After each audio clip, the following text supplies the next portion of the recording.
እንደዚህ እንደተቃጠላችሁ ትኖራላችሁ እንጂ ገስት ላይ ካልመጣ ከኔ ጋር መቼም አታረጉም።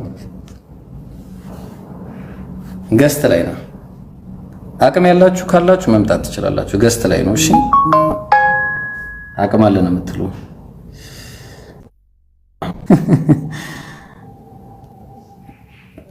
ማንኛችሁም ክርስቲያኖች አሁን መግባት ትችላላችሁ። ጥያቄ ያላችሁ በዚህ ጉዳይ ላይ የትኛውም ክርስቲያን ካለ መጠየቅ ይችላል። በእኔ አትፈምስም። ልንገርህ፣ መምህርህን ይዘህ ትመጣለህ። አንተ ተማሪ ነህ።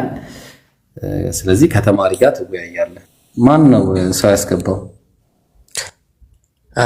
ግቡ አላልክም እንዴ? አንተ ነህ።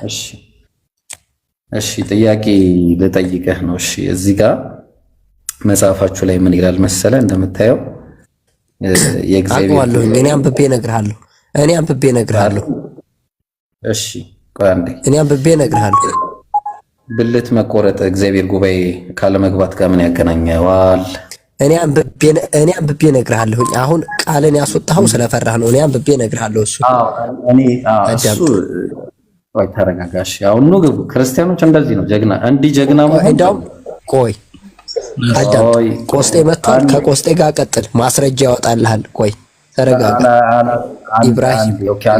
አቅሙ የለህም አንተ። እሺ አሁን አንተ አትችልም። አቅሙ ቪዲዮ ስለማልከፍትልህ ቀጥል ከሱ ጋር።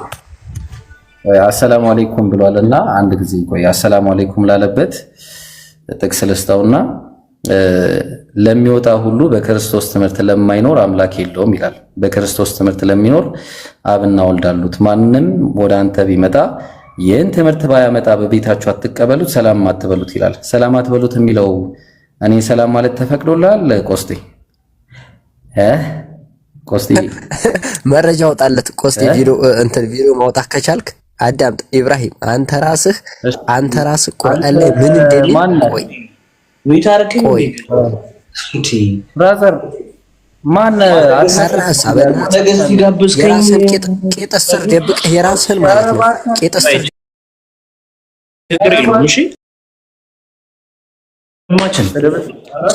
ወደ ገስት ጋብዘኝ ነበርና ጥያቄ ልጠይቅ ነው የመጣሁት። አሁን ጥያቄ ላስቀምጥ። ወይ መጀመሪያ አሰላሙ አለይኩም ብለኛል። ከይቅርታ ጋር ሰላምታ አይፈቀድም ይላል። ሰላም አትበሉ ተብሏል።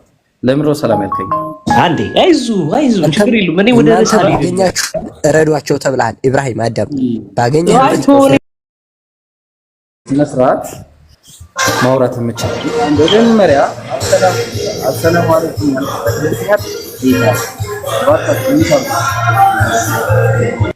ኧረ እባክህ ጠጅ ቤት ሆነ እንትን አትግባ። እንዴት አይነት ነገር ነው? ሰው አታስገቡ። እሺ አሁን ምን ዋለኝ ኢንተራፕሽን እንዳይኖር ሰው አታስገቡ። ወስታንት ምን እናደርጋለን መሰለህ? አሰላሙ አለይኩም ብለኛል ስትገባ አይደለ? ይሄ ችግር ጥያቄ ኑ ቤቴ ጥያቄ ጠይቁኝ ብለሃል። አይዞህ አይ ችግር የለውም። አሰላሙ አለይኩም ብለኛል መጀመሪያ። አሰላሙ አለይኩም ማለት በክርስትና ይፈቀዳል ሙስሊሞች? ኧረ በእናትህ ተወኝ አንዴ። ችግር ወደ ሌላ ነገር አልሄድም። እኔ ስግጥ ብዬ ጥያቄ ልጠይቅ ነው የመጣሁት። እንዳታስብ ስግጥ ብለህ የሰራውን ፖለቲካ ጨርሰህ በዛ ላይ ትገባለህ። ጥያቄ አይዞህ ኢብራሂም ቤት መጥቻለሁ። አይዞህ ወላሂ ተጠይቅ፣ ችግር የለውም። ትጠይቃለህ። መጀመሪያ አሰላሙ አለይኩም ያልክበት ምክንያት ነገር ይቅርታ፣ አሰላሙ አለይኩም ብያለሁ። ይቅርታ አልልህም። በቃ ይቻላል በክርስትና አሰላሙ አለይኩም ማለት አልልህም። ይቅርታ ይኸው ግግም ብዬ ነው አልፋታም። ይኸውልህ ኢብራሂም እንዳታስብ መጥቻለሁ። በቃ እኔም አልፋታም። ሶሪ አልኩኝ። ይኸውልህ ሶሪ አልልህም። አይደለም በክርስትና ሙስሊሞችን አሰላሙ አለይኩም ማለት ይቻላል በክርስትና? እሺ አልልህም። እሺ ሂድ ቀጥል። አላልኩም። ጥያቄ ልጠይቅ። አሁን ጥያቄ ልጠይቅ። ላለመጠየቅ የምታደርገውን ጥረት ተው። ይኸውልህ ላለመጠየቅ የምታደርገውን ጥረት ተው። ኢብራሂም እየተቆራረጠብህ ነው ኔትወርክ። አይ ይሰማል። አውቀህ ነው ኢብራሂም፣ አውቆ ነው። እሺ ይሰማል። ሄሎ አሁን መጥተሃል ኢብራሂም፣ ይሰማሃል የኔ ድምጽ? ፖስት ያው ወደ ጥያቄያችን እንድንገባ ሊትራሊ የጠየቅኩን ጥያቄ በስነ ስርዓት መልስ። የጠየቀውን ጥያቄ ብቻ ምንም ማብራራልህ ነገር የለም። ይቅርታ አልልህም ብያለሁ። በቃ ይቅርታ አልልህም አለም። ጥያቄ የጠየቀውን መልስ። አረ ላለመጠየቅ ኧረ ኢብራሂም ኧረ ሺህ ነው እንጂ እቤትህ መጣሁኝ ተጠይቅ። እቤቴ ነው ብለሃል። በገስት መጣሁኝ እኔ ወላሂ። ቆይ ወላሂ 1000 ጥያቄ ትጠይቃለህ። አታስብ። ለሱ አላስወጣም። በክርስትና ግን የጠየቅኩን ጥያቄ በክርስትና አንድ ሰው በክርስቶስ ትምህርት የማይኖርን ሰው እቤት መቀበልና ሰላም ማለት ይቻላል ወይስ አይቻልም? መልሰው ይና ከዛ ወላሂ ተጠይቃለህ። ጥያቄ ልጠይቅ አይደለም የመጣሁት አልል ቢውልህ። አይ አልሰማህም። ጥያቄ የጠየቅኩኝ ሰማችሁት አይደለም? አዳምጥ። የሰራህን ፖለቲካ ምንድነው? የሰራህን ፖለቲካ የምትለው? እቤት መጣን ማን ጠይቅ? ኢብራሂም ወደ ሌላ ርዕስ ልታስገባኝ ከፈለክ አልሰማህም። ፋራት ሰው ይታዘባሃል። እሺ ፈርተህ ነው? በቃ ኦኬ። በክርስትና ሰላምታ ይኸውልህ፣ ወደ ሌላ ነገር ማንንም አያደርግም። እኔ በነገራችን ላይ አሁንም ሚውት እየተደረግኩ ነው። አዳምጥ። እቤቴ ነው ያልኩህ ለዚህ ነው። ባዶ በተማሪዎች ፊት በሚሰሙ ፊት ባዶ አድርጌ ነው የምወጣው። በቃ ጥያቄ ጠይቅ ብለሃል። መጥቻለሁ። ይኸው ጥያቄ ልጠይቅ ነው። ወደ ጥያቄ ልግባ ወንድማችን። ስማርት በቃ ይኸውልህ፣ አንዴ አዳምጠኝ። ምንም አይነት ነገር አልልህም አልኩህ። ምንም አይነት ነገር አልልህም። ወደ ጥያቄ ልግባ። አዳምጥ። አንተ እውነት ይሄንን ጥያቄ መልሰህ ለአንተ ጥያቄ ክርስቲያኖችን ጥያቄ የምታስተናግድ ከሆነ እናያለን። በቃ ጠይቅሽ። በጣም ጥሩ ቴንክ ዩ። እሺ ትልቁ ላይ አድርገኝ። ጠይቀው ትልቁ ላይ አድርገኝ። እንዴ አደንግጥ። ማስረጃ ከፍቼ ነው የምጠይቀው። እኔ ማስረጃ ስጠይቅህ ታወጣለህ። ጠይቅ። እሺ ችግር የለውም። ይሄን አሁንም እሺ እላለሁ ዝም ብዬ። ችግር የለውም። ጠይቅ። እንደ ነብይህ ማረጋገጫ ተብሎ የተጠየቀ አንድ ጥያቄ ነበረ። ለማረጋገጫ ተብሎ የተጠየቀው ጥያቄ ላይ የሰው ልጅ እንዴት ነው እናቱን ወይም አባቱን የሚመስለው ተብሎ ሲጠየቅ ብሎ የመለሰው ምንድን ነው? ነብይህ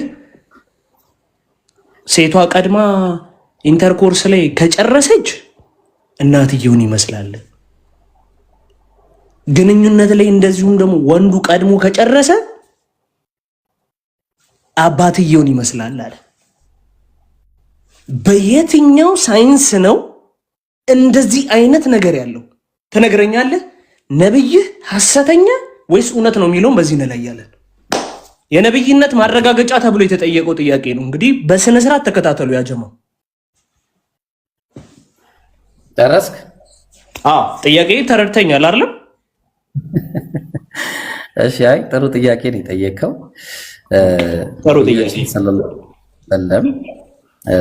አንድ ሰው ሲወለድ ማለትም አንዲት ሴትና ወንድ በሚገናኙበት ጊዜ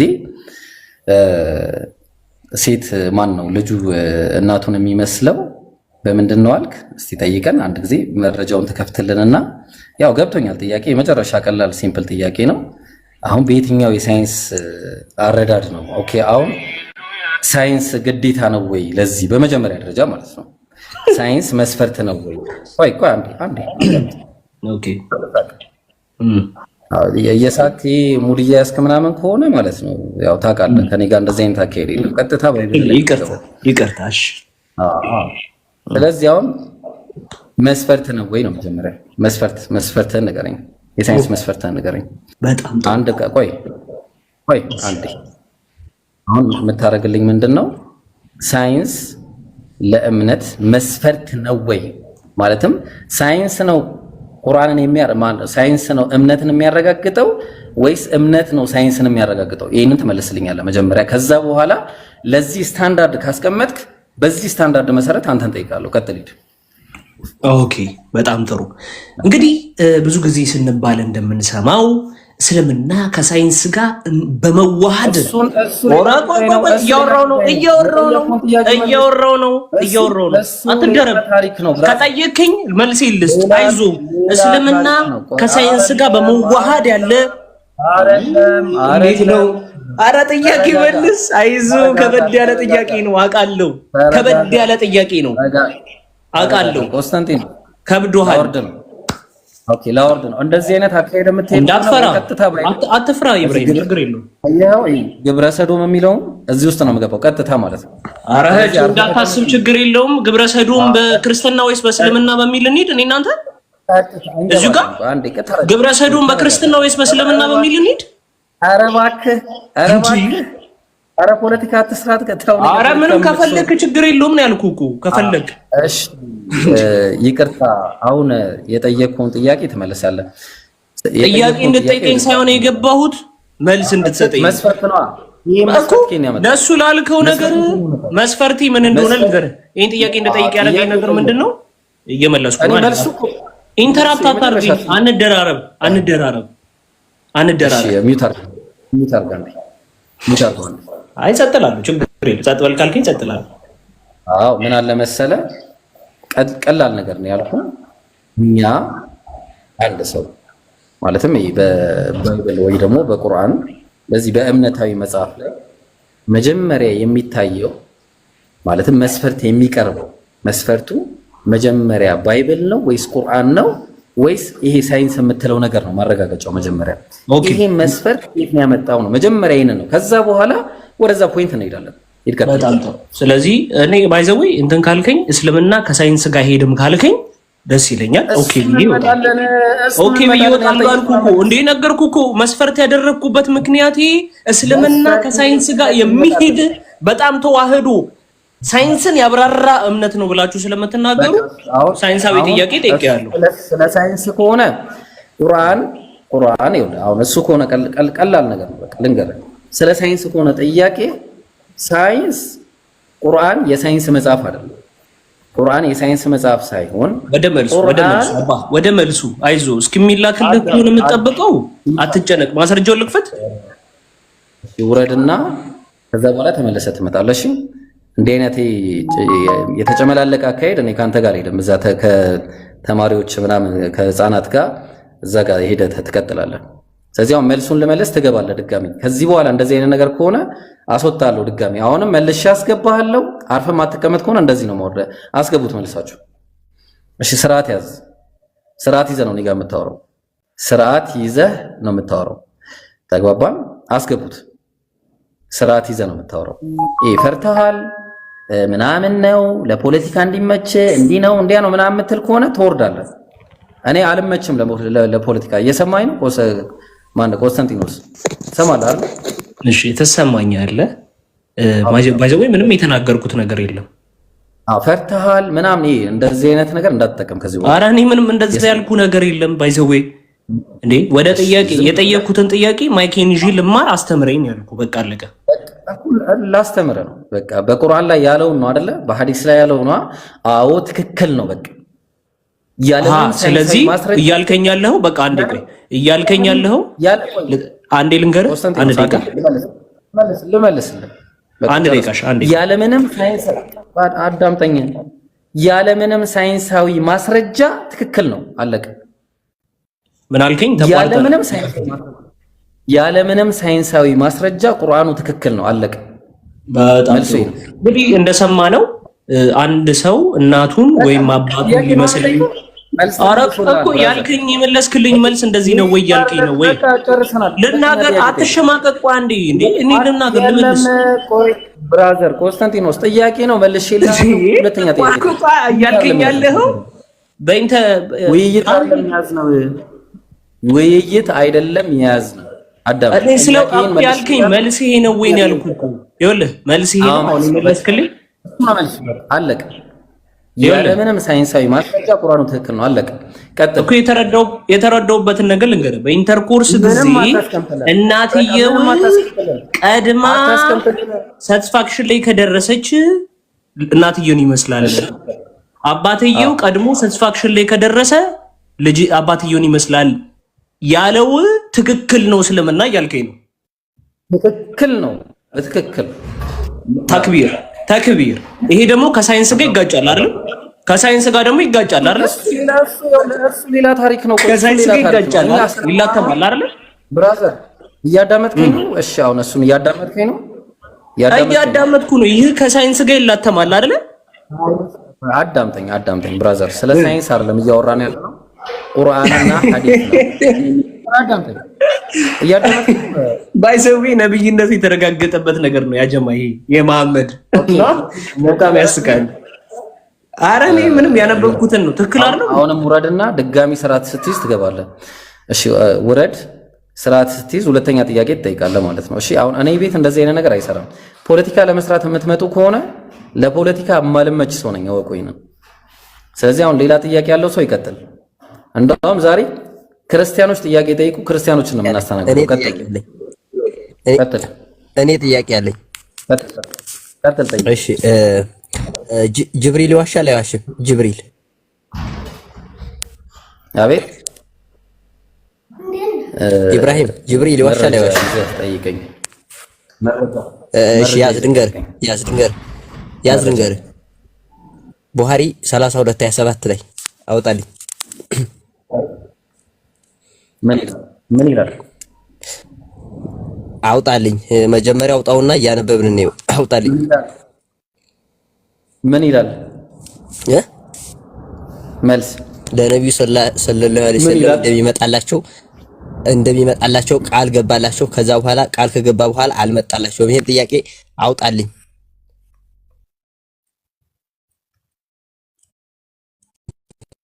አውጣ። ምን ይላል? አንብብልን ብራዘር፣ አውጣልኝ። እኔ እኮ መጽሐፍ ቪዲዮ ከፍቼ አላሳይም። ወይም አንድ ሰው አውጣልኝ፣ አንድ ሰው አስገባልኝና ቪዲዮ ይክፈቱልኝ። ምን ይላል? ቀረ አልገባም። ዋሽ ሳይሄድ ቀረ። ምን ብሎ ምን ይላል? ንገረን። ሳይመጣ ቀረ። ስዕልና ውሻ ስላለ አልመጣሁም ማለት ጥያቄ የለም ማለት ነው። እሺ ሌላ ጥያቄ ያለው ሰው መልስ ካጣህ መልስ ካጣህ ችግር የለም። እንደማመልስ አመንክ። እሺ ቆይ አንዴ እናውጣለን። ቆይ እሺ እኔ እኮ ክርስቲያኖች እሺ ስርዓት የሚባል ነገር ለምን እንዳልፈጠረባችሁ አልገባኝም። እኔ ለምን ስርዓት እንደሌላችሁ ማለት ነው። ለምን ነው ስርዓት የሌላችሁ? ግን ስትጠይቁ በአግባቡ የመጠየቅ ችግር ነው ያለባችሁ። ስርዓት አለን፣ ፖለቲካ ስርዓት አለን። እንደውም እኛ በጣም ስርዓት አለን። ኢብሮ ታች ውረድና ድጋሚ ተመለሳለህ አንተ። መሺ ብራዘር እኔ ጋር መጣችሁ። ሰላም አለይኩም ጥያቄ ወአለይኩም ሰላም ወራህመቱላሂ ወበረካቱ። መጀመሪያ ቶናቸውን ሰምቶ አለማስተናገድ። መጀመሪያ ሲመጡ ከስሜት ይውጡ። አሁን እኛ አንተ ኮስት የምትገባው እኮ ለነሱ ጥያቄ መልሳለሁ ብላል አይደል እንዴ? መጀመሪያ እነሱ ከመጠየቃቸው በፊት ከስሜት ወጥተው ይምጡ። ለመማር ከሆነ ይሄ ዝም ብሎ ለማንጓጠጥና ሌላ ችግር ለመፍጠር ከሆነ እኮ ብዙም ደስ አይልም። ለመጠየቅ ከሆነ እነሱ የሚጠይቁት ነገር እኮ እኛ እንማርበታለን። በዚህ መቆጠር ነው። ኢብራሂም እንደነ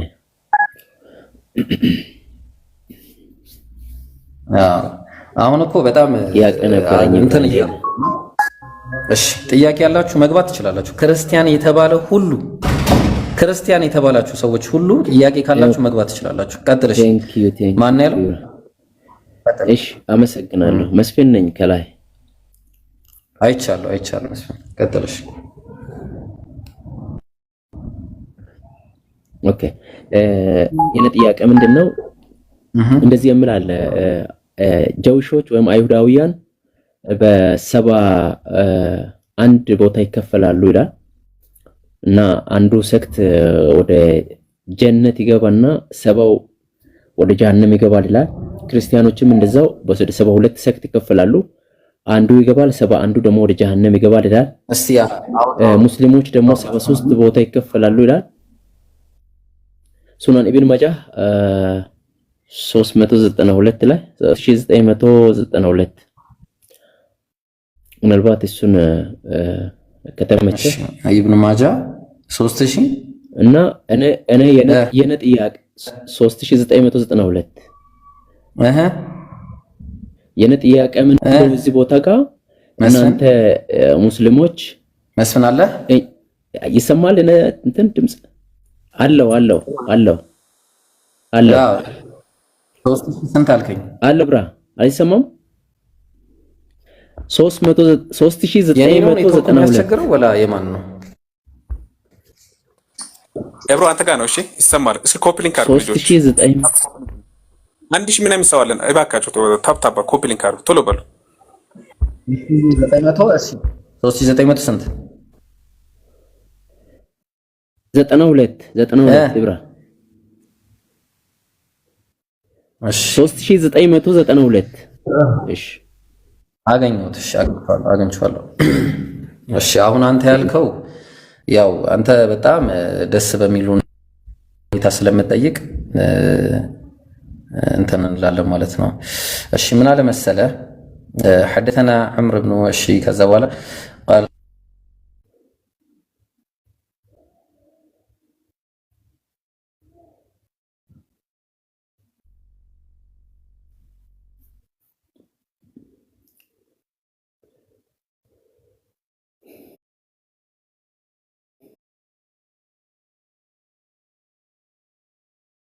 ነው ወይ ጉድ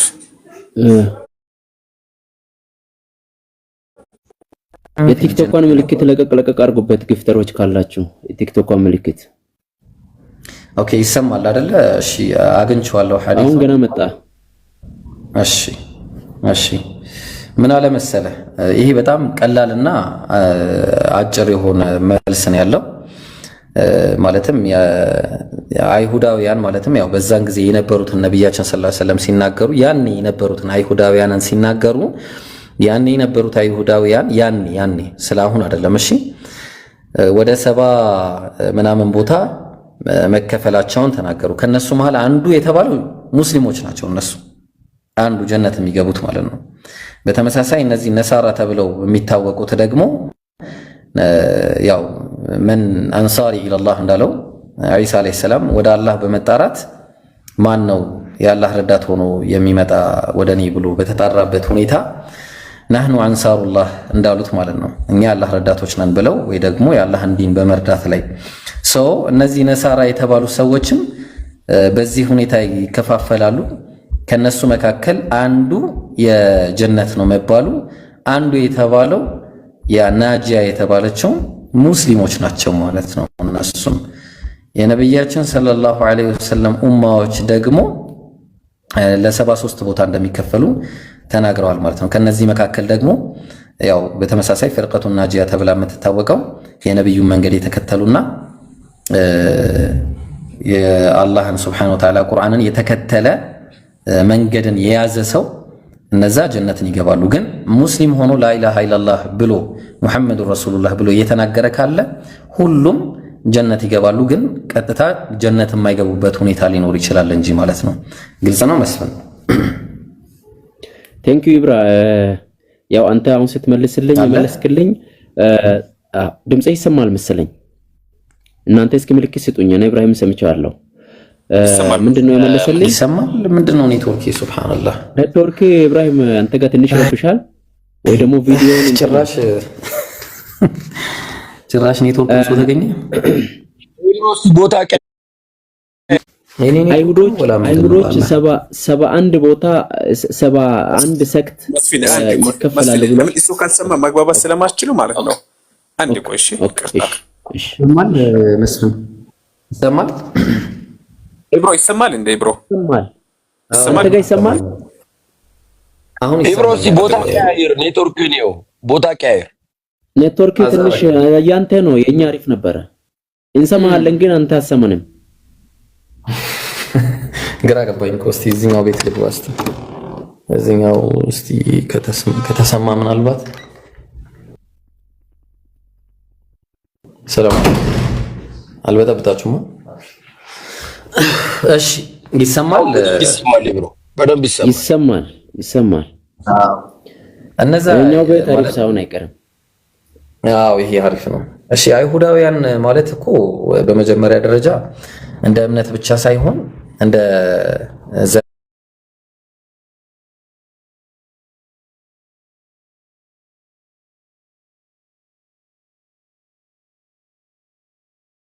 ስለዚህ አሁን ራሳቸውን ብለው ማለትም ያው በዚህ ነበር የሚታወቁ። እሺ ያንተ ድምጽም እየራቀ ነው እየመጣ ያለው። ጥያቄ ያላቸውን አስገቡ። ያ ጀማ ክርስቲያኖች ጥያቄ ያላቸው ይግቡ። እሺ በአጭሩ ምንድነው የኔ እነዚህ ኡማዎች ይከፋፈላሉ የተባሉት በዛ ጊዜ የነበሩትን ነው። ስለዚህ ይከፋፈላሉ። አንዱ የጀነት ነው ማለት አላህን የሚገዙ በዛ ጊዜ የነበሩ አላህን የሚገዙ ካሉ ነቢያትን የሚቀበሉ ካሉ በቀጥታ ጀነት ነው የሚገቡት እነዚህ ሰዎች። አዎ የጀነት ናቸው። ከዛ ውጭ ያሉ ግን የጀነት አይደሉም። ኢየሱስ ሲመጣም ደግሞ በተመሳሳይ ሁኔታ ዒሳ አለይሂ ሰላምን የተከተሉ ምን ተብለው ነበረ? ያው ነስራንይ ማለትም ነስራንይ ማለት ዒሳን የሚከተሉ ናቸው ባጭሩ ማለት ነው። እነዚህ ነሳራ የተባሉት ከነሱ መካከል አንዱ የጀነት ነው የተባለላቸው በዒሳ አለይሂ ሰላም ማንነት ጉዳይ ላይ የእስልምናን አስተምህሮ የሚከተሉ የሆኑ ካሉ ማለት ነው። እነዚህ የጀነት ናቸው። አዎ ምንም ጥያቄና ጥርጥር የለውም። ከነብዩ መሐመድ ኡመትም ተመሳሳይ ነገር ነው ያለው። ስለዚህ ምንም ጥያቄ የሚያስነሳ ነገር አይደለም መስፍኔ። እሺ ግልጽ ነገር ነው። አዎ ጥሩ ነው ኢብራሂም መለስክልኝ። ግን ጥያቄ ነገ አስነስቷል። ምክንያቱም የነብዩ ኡማዎችን ለብቻ ከፍለውታል፣ አይሁዶችንም ለብቻ ከፍለውታል፣ ፕላስ ደግሞ ክርስቲያኖችንም ለብቻ ከፍለውታል። እነኚህ ሁሉም ሙስሊም ቢሆኑ ኖሮ ሶስት ቦታ መክፈል አይጠበቅበትም። በቃ ህዝብ ብሎ በአንድ አፍታ መጥራት ይችላልና አንተ አሁን የመለስክልኝ ምንድነው እዛው ውስጥ ተከፍለው አንዷ ፐርሰንት ወይም ደግሞ አንዷ ሰክት ወደ ጀነት የሚገባው ሰክት ሙስሊም ነው ብለህ ነው የመለስክልኝ። ሐሳቡ ግን በፍጹም እንደዛ የሚል አይነት አንድምታ ያለው። ምክንያቱም አይሁዶችን ለብቻ ጠርቶ አይሁዶችን ብሎ 71 ቦታ 71 ሰክት ብሎ ከፈለ፣ ክርስቲያኖችን 72 አለ፣ ሙስሊሞችን ደግሞ 73 አላቸው። ኦኬ እና አሁን የኔ ጥያቄ እዚህ ቦታ ጋር ኢብራ አንተ ለምንድን ነው ዳዋ የምትወጣው? ለምን ምን አልክ? እኔ እኮ ክርስቲያን ሆኜ ካንተ በተሻለ ከሙስሊሙ በተሻለ ጀነት ስለምገባ ሐሳቤ ምናልባት ተሰምተው ከሆነ ተሰምተዋል፣ ግን የተቆራረጠብኝ ነው መሰለኝ። ሪዲክለስ የሆነ አካሄድ አንተ ሙስሊም ሁኑ ብሎ ሳትሰብከኝ ከሙስሊሞች የተሻለ ጀነት ስለምንገባ ክርስቲያኖች እናንተ ዳዋ መውጣት ወይም ደግሞ ሰዎችን ማስለም አይጠበቅባችሁም የሚል ጥያቄ ነበረኝና አንተ የክርስቲያን ኡማ ሳትሆን ማለትም ነሳራ የተባሉት ኡማ አይደለህም። አንተ በዛ ሰዓት ለነበሩት አሁን አንተ የነቢ ሰተፍተሪቁ ኡመቲን ያሉት ነብዩ ሰለላሁ ዐለይሂ ወሰለም ያ ስለዛኛው ስላለፈው ኡማ ነው እየተናገረ ያሉት ነብዩ ያኔ። እሺ ስለዚህ ከነሱ መሃል አላህን የሚገዛና እንዴ ቁርአን ላይ እኮ በስነ ስርዓት እኮ ይሄን አስቀምጧል።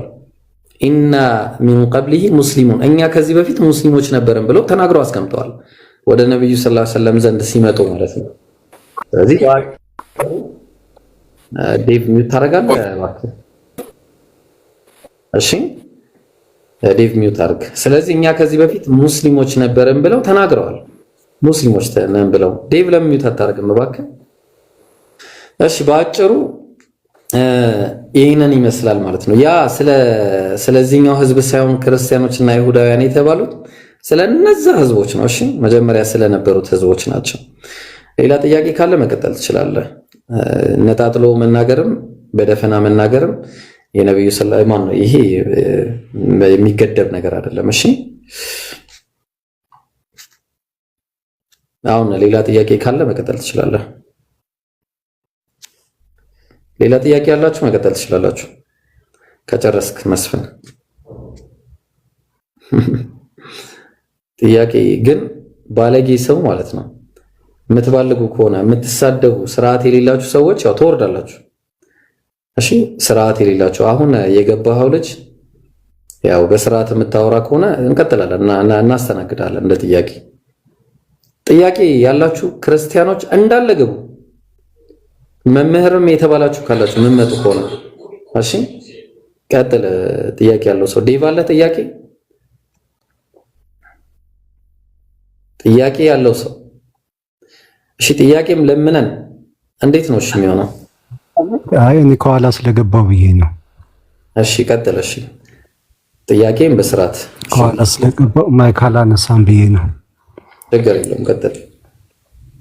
እሺ የኔ ጥያቄ በሱራ 7:18 መሰረት ነው። ጥያቄ አላህ አደምን ከፈጠረው በኋላ አልሰግድም ስላለ ሰይጣን ከዛ በአንተና በሚከተሉ ጀሃነምን እሞላታለሁ ብሎት ነበር። እሺ ባንዴ ይቅርታ ታድርገው ወይ ካልሆነ ሚዩት ላድርግልና ጠይቅ። አይቀጥል ቀጥላት። እሺ እና በአንተና በሚከተሉ ጀሃነምን እሞላታለሁ ብሎት ነበርና ከዛ በኋላ በሱራ 50:30 ላይ ደግሞ ለመሐመድ አወረደለት እንትን አያ ወረደለት።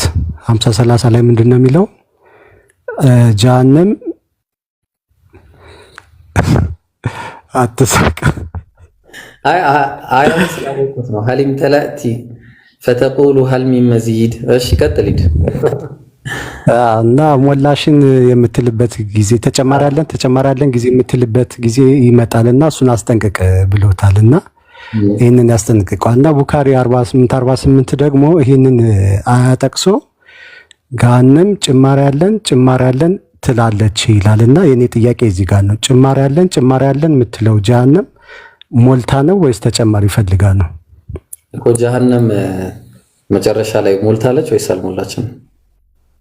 እኔ ነኝ ጠያቂው መስለኛል። ብሮ ገባኝ። ኦክቶበር ጀሃነም መጨረሻ ላይ ሞልታለች ወይስ ሳትሞላ ጎላ ቀረች? እየጠየቅኩ ነበረ መሰለኝ። በቃ እሺ፣ በአጭሩ ጀሃነም ሞልታ አልቃለች ማለት ነው። ትሞላለች ሳይሆን በዚህ ሰዓት እንጂ ጭማሪ አለን ስትል ጭማሪ ፈልጋ ነው ወይስ ሞልታ ነው? ሞልታለች በቃ።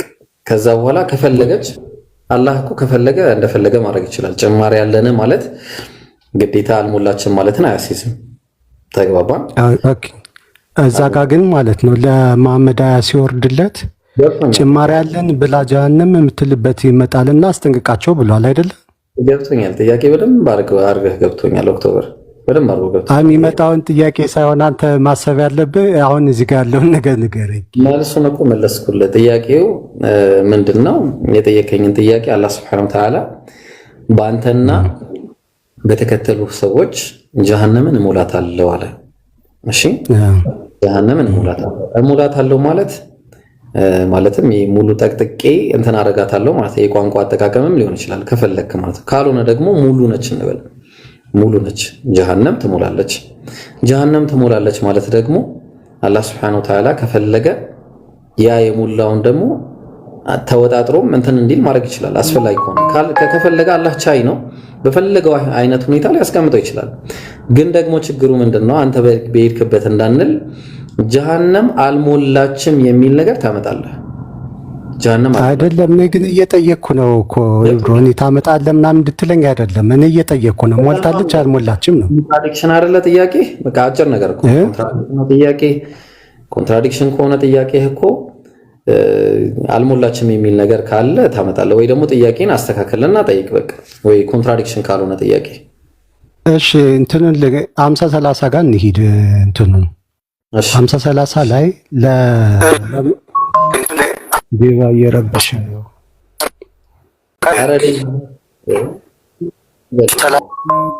እሺ ቀጥል ሂድ። እሺ ይሄው ለ50:30 ሲወርድ ይሄ ከፍርድ በፊት የሆነ ነው አይደለ? 50:30 የወረደው ከፍርድ በፊት ነው። እሺ እንደዛ ሲል እንደዚህ የምትመጣበት ጊዜ አለ ብሎ አስጠንቀቅ እያለው ነው አይደለ? እኮ አስጠንቀቅ ሲለው ያው እንግዲህ የሆነ ተጨማሪ እፈልጋለሁ ብላ የምትል ስላለ ነቅታችሁ ኑሩ ነው አይደል? ያ ስለዚህ እንደዛ ከሆነ ማስጠንቀቂያ ለሰዎች እየተሰጠ ነው ማለት ነው። ተጨማሪ ያለን የምትለው ያው እናንተ ጭማሪ እንዳትሆኑ ተጠንቀቁ ነው መልእክቱ አይደል?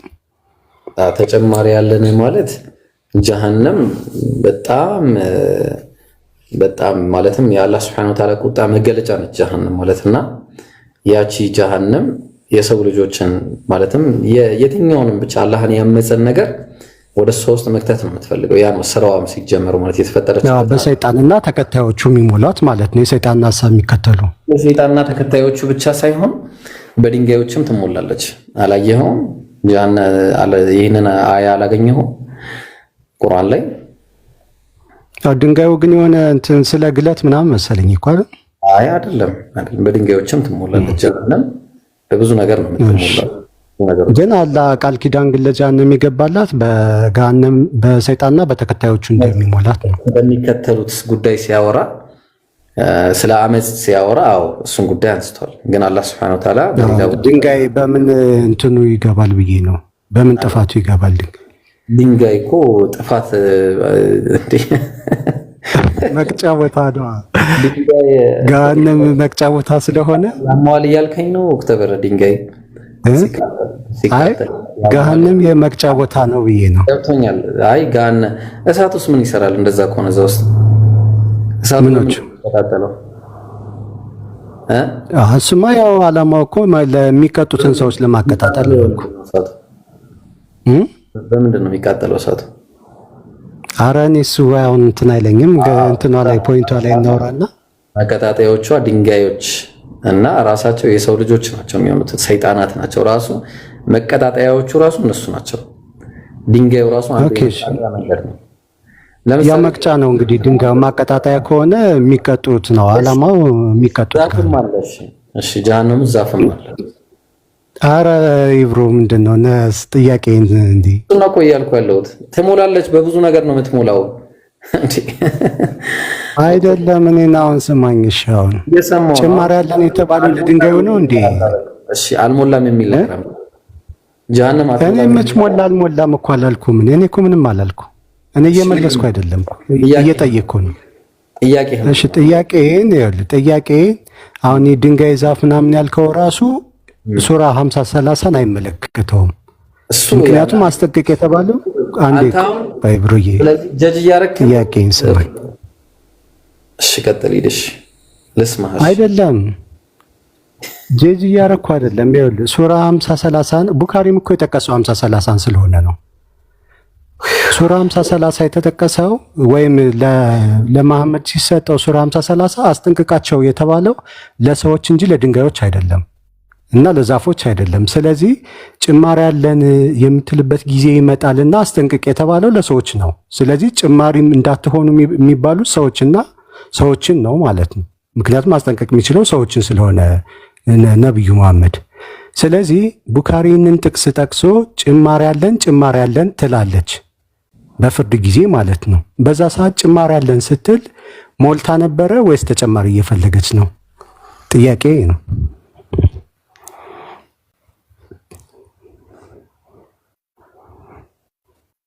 ፖዞና ሊብሮ ወይኔ ስልክ ገብቶብኝ ነበረ። እሺ ይሰማል? አሁን ይሰማል። ይሰማል? ይሰማል። ጥሩ ችግር የለውም። ጭማሪ ያለው የሚለው ነገር ጀሃነም አልሞላችም የሚለውን ያስይዛል ወይ ነው ጥያቄ? በዚህ ሰዓት ጭማሪ ያለን ስትል ማለት ነው ሞልታ ነው ወይስ ጭማሪ ፈልጋ ነው? በዚህ ሰዓት ጀሃነም አልሞላችም የሚለውን ነገር ያስይዛል ወይስ አያስይዝም? አጭር ነገር እኔን አልጠይቀኝ ብሮ። እኔ ጠይቅ ግባ እኮ ብለኸኝ ነው ይብሮዬ እኮ። ስጠይቅ እኮ ጥያቄ ክሊር መሆን አለበት። እሺ ማኒ ጥያቄ ክሊር እንዲሆን ግልጽ ካልሆነ ጠይቃለሁ። ደግሜ ነው መጠይቀ መልሽ። እዚህ ጋር ነው ሉፕ እንሰራለን። እኔን ባጠይቀኝ እኔ በላሽ አይደለም። ይሄ ነገር ክሊር ስታረግ ዘኔ ነው።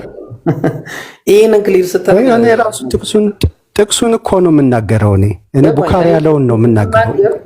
የፈለክበትን ሐሳቡን ነው የምጠይቀኝ። ሐሳቡን ጠይቃለሁ ማለት ነው። መጨረሻ ላይ ይሄን ሐሳቡን ለምን የሚቀጣው ጥያቄ እያሰብክ ትላለህ? አልገባህም ማለት ነው። እዚህ ሐሳቡ ሲገባ ጠይቃለሁ። ሌላ ሰው እናስተናግዳለን ማለት ነው። ገብቶሃል ሐሳቡ? አይ በቃ እሺ ግልጽ ላድርገው። እኔ ራሱ ጥቅሱን ነው የምናገረው። ቡኻሪ እየተናገረ ያለው ማለት ነው። ኢብሮ ቡኻሪ እኮ እየተናገረ ያለው በነብዩ ሰዓት 50-30 በወረደበት የጊዜ ሁኔታ አይደለም። ቡኻሪ እየተናገረ ያለው ስለ ፍርድ ቀን ነው እየተናገረ ያለው። ቡኻሪ የሚናገረው የፍርድ ቀን ነገር ነው የምትሞላው በአጭሩ። በቃ ለምን እዚህ ጋር አንጨርስ? እኔ ስለሱ ነው አይመለከተኝም ይብሮ። እንዴ አንተ አልተመለከተህ አይደለም ጉዳዩ። የጀሃነም ቡኻሪ እኮ ገባኝ። ጀሃነም በምን ነው የምትሞላው? በ50-30 መሰረት ያው አይደለም ጀሃነም እኔ ስለ ጀሃነም የጠየኩ ስለ ጀሃነም ስለሆነ እኔ ግን ስለሱ አይደለም እየጠየኩ ያለሁት። እየጠየኩ ያለሁት ጀሃነም ስለመሙላት ስላለመሙላት ነው አይደለ? ይሄ ነው አይደለ ጥያቄው?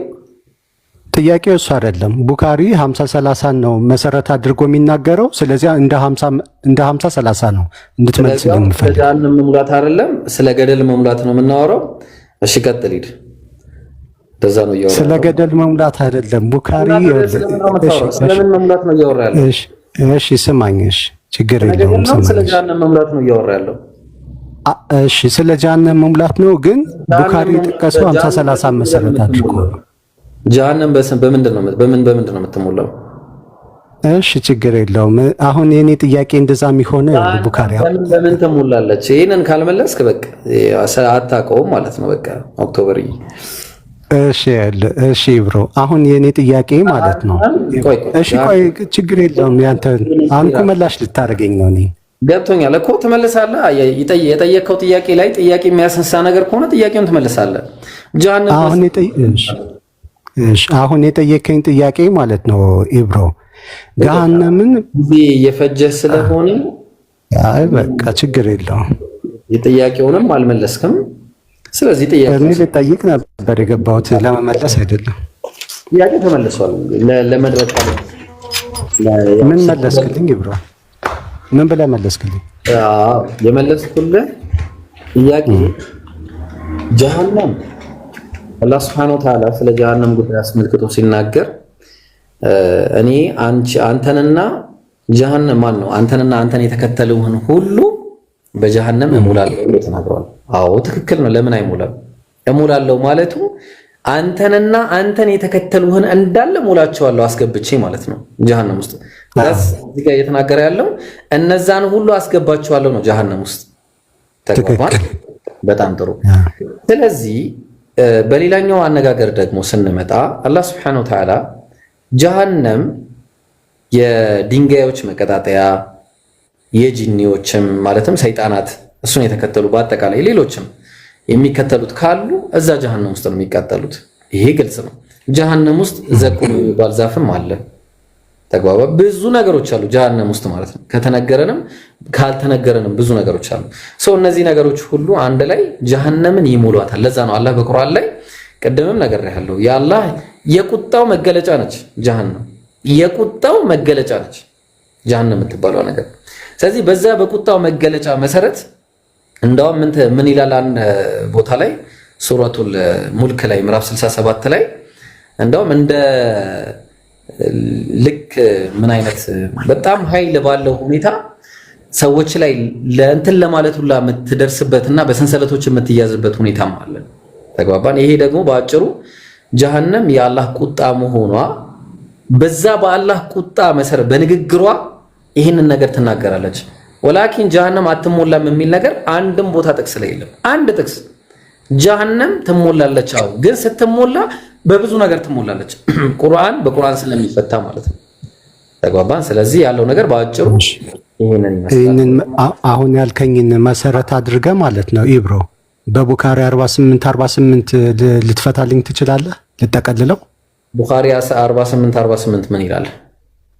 ቡኻሪ 48ማ የሚለው የቁርአን አያውን 50-30ን ጠቅሶ ማለት ነው ገሃነም ጭማሪ ያለን የምትልበት ጊዜ ይመጣል ይልና ከዛ በኋላ አላህ እግሩን ላዩ ላይ ሲጭንባት ምን ትላለች? በቃኝ ትላለች ይላል።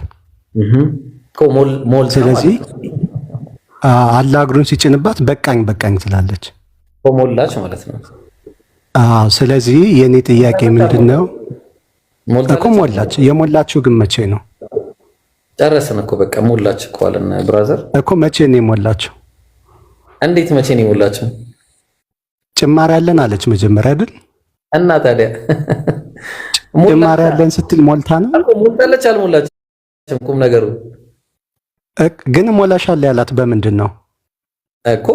በሰዎች ተሞልታለች አልተሞላችም አይልም እንደዛ። በሰዎች ተሞልታለች አልተሞላችም? ጀሃነም በሰዎች ተሞልታለች አይልም። አላህ እግሩን ሲጭንባት ነው በቃኝ ያለችው። ቆይ እሱ በቃኝ ማለትና ሞልቻለሁ ማለት ይለያያል። ሞልቻለሁ ነው ያለችው፣ በቃኝ ነው ያለችው። ከዛ በፊትም አልሞላችም። አልሞላውም ለማለት ነው ያለችው። ሞልቻለሁ ነው በቃኝ ያለችው። ሞላኝ ያለችው አላህ እግሩን ሲጭንባት ነው። ሞላኝ። እሺ አምጣሽ ሞልቻለሁ የሚለውን አንተ ነው በቃኝ ያለች ነው ያልኩት። ስለዚህ በቃኝ ነው ያለችው ማለት ነው። እናመሰግናለን። ስለዚህ ሞልታ ነበር ማለት ነው። አይደለም ላለመሆኑ ማስረጃ ልስጥ። አልሞላችም። እሺ ጥሩ ነው። እሺ ደስ ይላል። እንደውም እንደዚህ ብታይቀኝ ነው። እሺ ዞሮ ዞሮ እኔው መላሽ ሆንኩኝ። እኔው ጠያቂ ነው መላሽ ሆንኩኝ። አልሞላችም የሚል ታመጣለህ። እሺ ቆይ አሁን እዚህ ጋር ምንድን ነው የሚለው? በቃ ጨርሰሃል። ይኸውልህ ሰዓትን ተጠቅመሃል። ረጅም ሰዓት ጠይቀኝ ብሮ ጠየቀኝ እኮ ብሮ ሞልተሃል። አንተ ራሱ ሞልተሃል እና ይበቃል። እሺ ሁለተኛ ጥያቄ ካለ ትቀጥላለህ። ሁለተኛ ልጠይቅ? ሌላ ሰው አይ እሺ ሰላም ይብሮ ሰላም ነው። እንዴት ነህ? አለው እግዚአብሔር ሰላም ነው። ቆያችሁበት እኮ በሲኦል መሙላትና ለመሙላት ጉዳይ ላይ ኧረ ተራችን አስጠበቃችሁን በጣም እውነት ነው። ጊዜ በስላሴ እኔ ምን ልይ ብሎ አንድ ነው በሚል ላይ ነበር ብዙ ጊዜ የሚቆየውና ዛሬ በዚህ ላይ ቆየን። እሺ ቀጥልሽ። ሲኦል መሙላትና መጉደል እንደዚህ ያስጨንቃል እንዴ?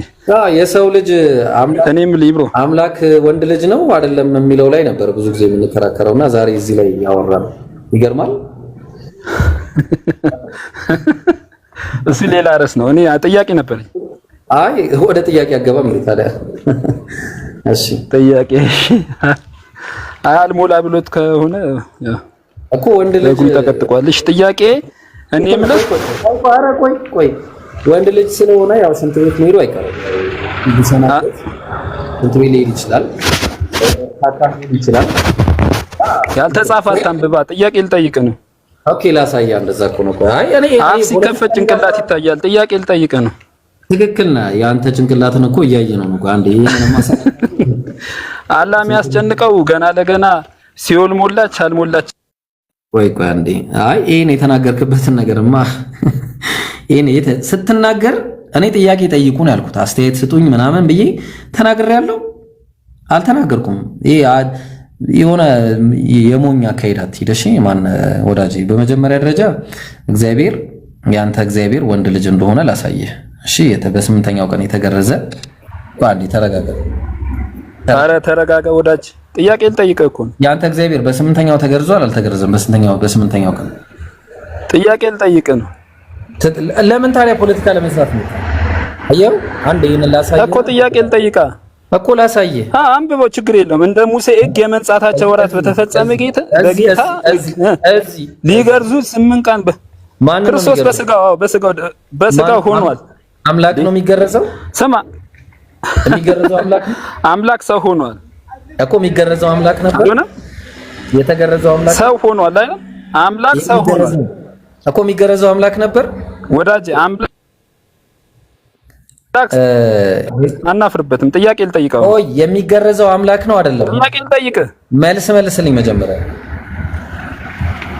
መለስኩልህ እኮ በስጋው አምላክ ሰው ሆኗል። እየመለስኩልህ አንድ እኮ አምላክ ነው የሚገረዘው በለኝሽ። አምላክ ሰው ሆኗል በስጋው እንጂ አምላክ በስጋው ሰው ሆኗል። ያልተገረዘ አምላክ አለ? አምላክ በስጋው ወዳጄ አምላክ ሰው ሆኗል። እሺ ቆይ ያልተገረዘ አምላክ አለ? ምን አይነት ጥያቄ ነው? እሺ የተገረዘ አምላክ አለ? ምን አይነት ጥያቄ ነው? አየው ጥያቄ እንደዚህ ነው። እኛ በአካላት 3 መሆናቸው እናምናለን። ስለዚህ በተለየ አካል ወልድ ሰው ሆኗል፣ በስጋው ደግሞ ሰው የሆነውን ሁሉ ሆኗል። ከኃጢአት በስተቀር ሰው የሆነውን ሁሉ ሆኗል። እሺ ስንት ቤት ሄዷል? ስንት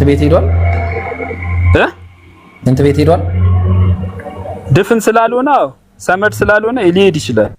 ስለዚህ ሽንት ቤት ሄዷል። ኦኬ ያ ሽንት ቤት የሄደው ነገር እንዳለ ድፍን ስላልሆነ ማውጫና መስገቢያ እኮ ቆይ አንዴ እሱን እንመጣበታለን። እኔ አሁን ጥያቄ ልጠይቅ ነው። ቆይ እኮ በቃ አርፈህ ተቀመጥ። ጥያቄ ልጠይቅ ነው። አርፈህ ተቀመጥ። እሺ ሌላ ጊዜ ስትመጣ ለምን ጥያቄን ፈራ እኮ?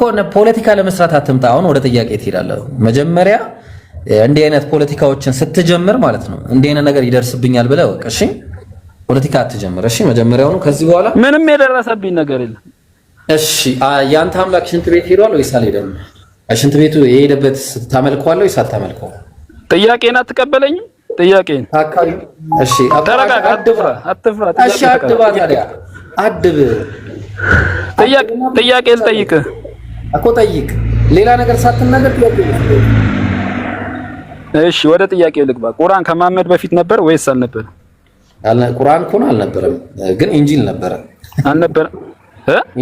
ኢንጂል ነበረ፣ ቁርአን ግን አልነበረም። ቁርአን ከመሐመድ በፊት ነበረ አልነበረም? ቁርአን እኮ ለነብዩ መሐመድ ነው የወረደው። ቁርአን እኮ ለነብዩ መሐመድ ነው የወረደው። ሰላም አለይኩም ወራህመቱላሂ ወበረካቱሁ። ወአለይኩም ሰላም ወራህመቱላሂ። ስለዚህ ባልነበረ ነገር ላይ የቀደሙ ህዝቦች ለምን ሚውት አታርጉት? አቡኪታው ሚውት አታርጉ። እሺ ቀጥል። ቁርአን ከመውረዱ በፊት ቀድሞ የነበሩ ህዝቦች በምን ይመሩ ነበር? በወንጌል በኢንጂል ይመሩ ነበር፣ በተውራት ይመሩ ነበር። መረጃ አለ? አዎ አለኝ። አውጣ፣ መረጃ አውጣና ንገረኝ።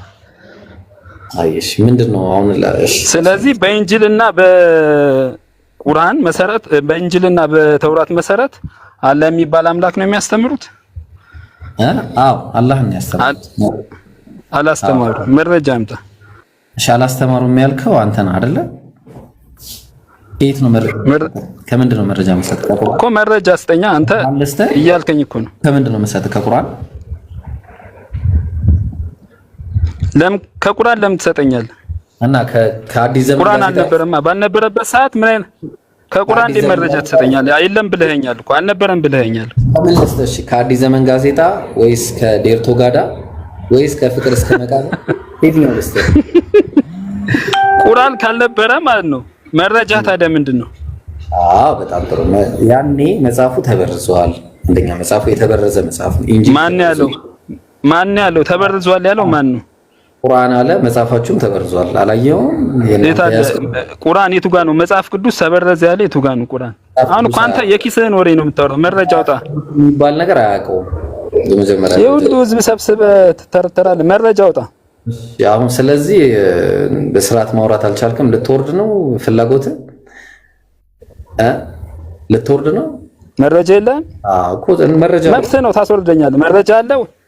በመረጃ ማለት እኮ መረጃ እኮ ልትሰጥ ነው። መጽሐፉ መበረዙን አላህ ሱብሓነሁ ወተዓላ በሱረቱል በቀራ ላይ ምን ብሎ ተናገረ? ምዕራፍ 2 ቁጥር 79 ላይ እናንተ የመጽሐፍቱ ሰዎች እውነትን በውሸት ነው ለነዛ መጽሐፍን በግል ይህ ከአላህ ዘንድ ነው ለሚሉ ወየውላቸዋል። ይህ ከአላህ ዘንድ ነው ለሚሉ አየው። ስለዚህ መጽሐፍ ለየትኛው መጽሐፍ ነው የተጻፈው? እሱ ለየትኛው መጽሐፍ ነው የተጻፈው? ለኢንጂል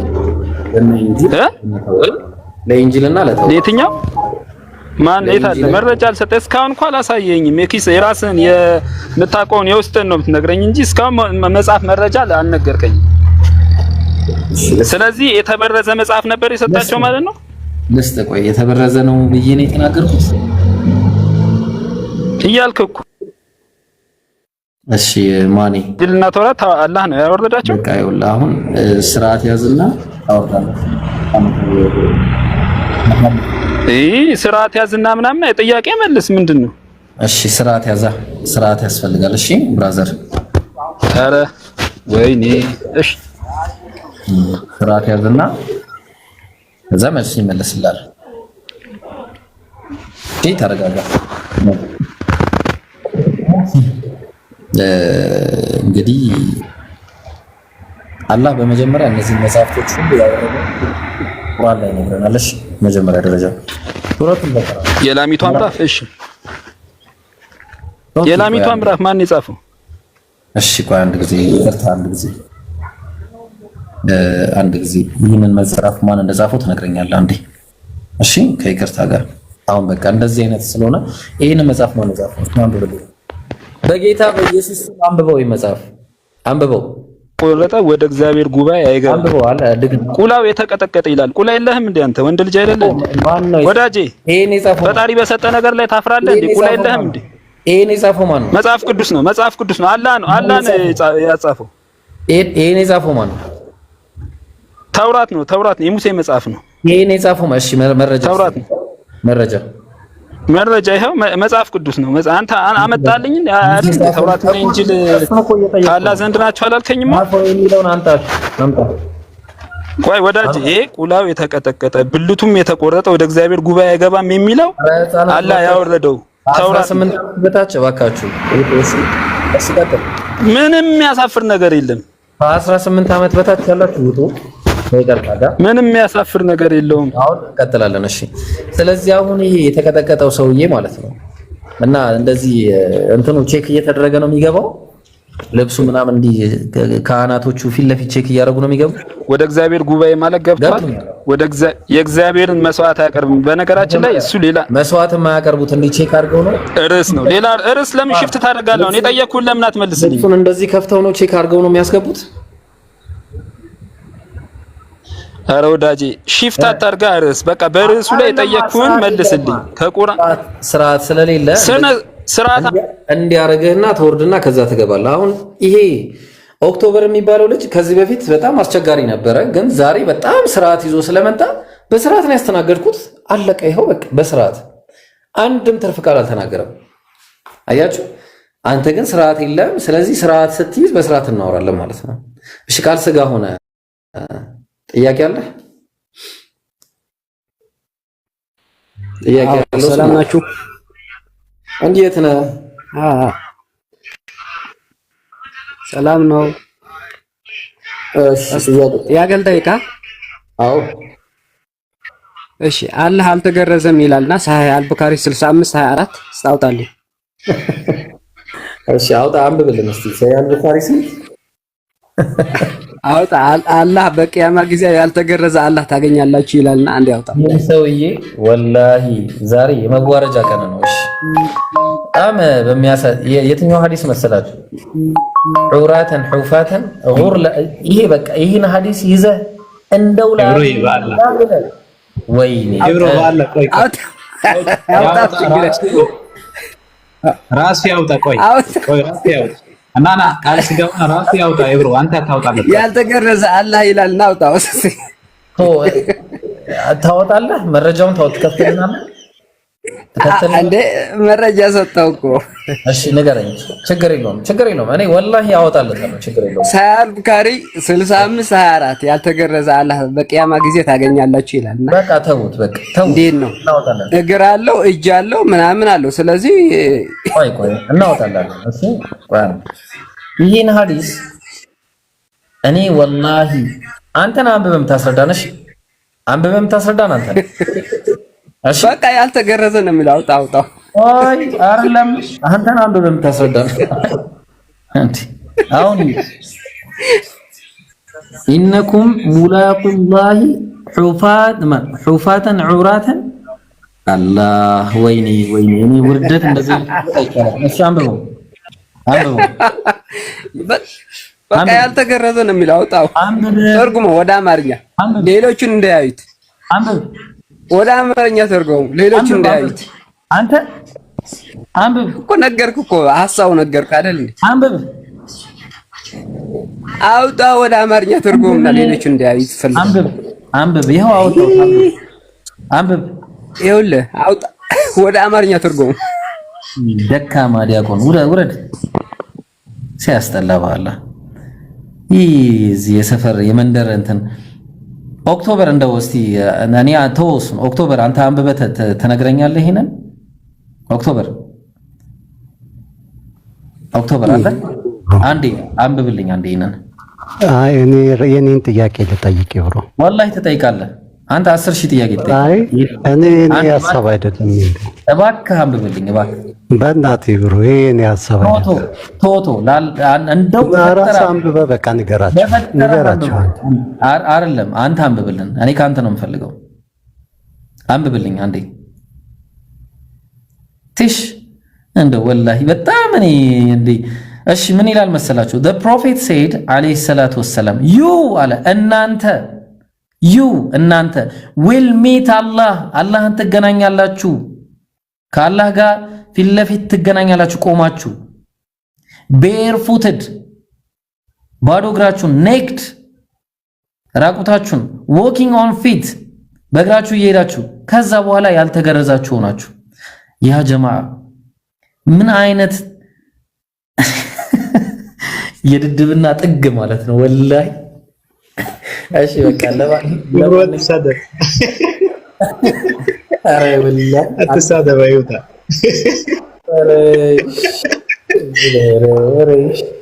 አረ በፈጣሪ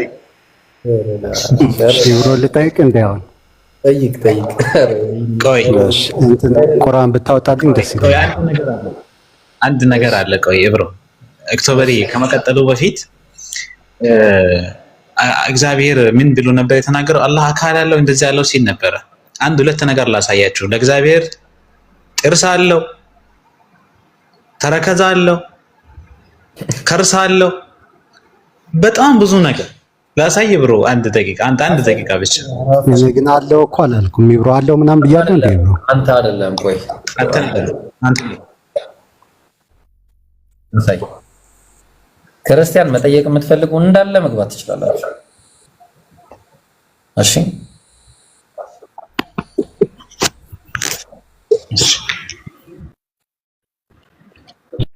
ላሳየን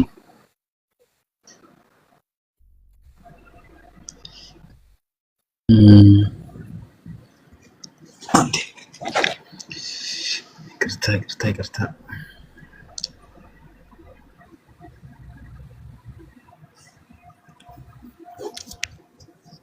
እሺ ተመልከቱ። እያንዳንዱን እንጀምራለን። እያንዳንዱ እግዚአብሔር ይስቃል። ባለፈው ዮሐድ የሚባል አንድ ዲያቆን ነበረ።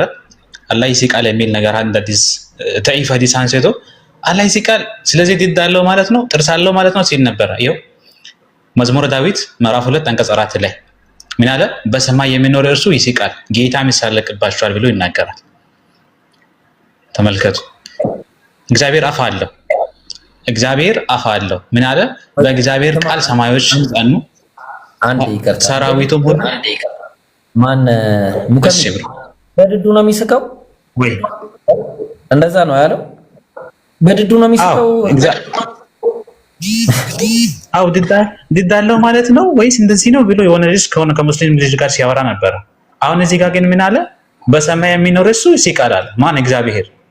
ጌታም ይሳለቅባቸዋል አለ። ተመልከቱ። ስለዚህ አፍ አለው። እግዚአብሔር የሚስቀው በአፉ ነው። እግዚአብሔር የሚስቀው በአፉ ነው። መጽሐፈ ጤባ ምዕራፍ 4 አንቀጽ 18 ላይ ምን አለ? እሳቸው ግን እግዚአብሔር ይስቅባቸዋል አለ። እግዚአብሔር ይስቅባቸዋል። እግዚአብሔር ጥርስ አለው። እግዚአብሔር ጥርስ አለው። ማን ነበረ? መልካ ቅዱሳን የሚለው መጽሐፍ ላይ ምዕራፍ 2 ላይ ምን ይላል? ምን አለ? ለአስናንክሙ አብ ወልድ መንፈስ ቅዱስ ሆይ አለ። ስጋዊ አስናን ላይደሉ አስናናችሁ ማለትም ለጥርሳችሁ ሰላምታ ይገባላል። ለምናችሁ? ለጥርሳችሁ። ለዛውም ኢየሱስ ብቻ አይደለም፣ አብ ወልድ መንፈስ ቅዱስ ሶስታቸው ምን አላቸው? ጥርስ አላቸዋል። ጥርስ አላቸው ብሎ ይናገራል። ጥርስ አለው። ከዛ አፍ አለው። እግዚአብሔር አፍ አለው። እግዚአብሔር ብቻ አይደለም፣ አብ ወልድ መንፈስ ቅዱስ። ያጀማ ኢየሱስማ ሰው ስለሆነ ነው አፍ ያለው ሊሏቸው ይችላሉ፣ ግን አይደለም። አብ ወልድ መንፈስ ቅዱስ ሶስቱ ምን አላቸው? አፍ አላቸው። መዝሙር ዳዊት ምዕራፍ 33 አንቀጽ 6 ላይ በእግዚአብሔር ቃል ሰማዮች ጸኑ፣ ሰራዊቱም ሁሉ በአፉ እስትንፋስ አለ። በምኑ? በአፉ እስትንፋስ። መልካ ቅዱሳን በአማርኛ ምዕራፍ 2 ላይ ምን ይላል? አንቀጽ 11 ላይ ምን አለ? ለአፍኩም ቢባንት ማለት ነው በግዕዝ ለአብ ለወልድ ለመንፈስ ቅዱስ አብ ወልድ መንፈስ ቅዱስ ሆይ ሰላም አለ። የሰላም መድረክ ለሆነ መለኮታዊ አፋችሁ ምናችሁ?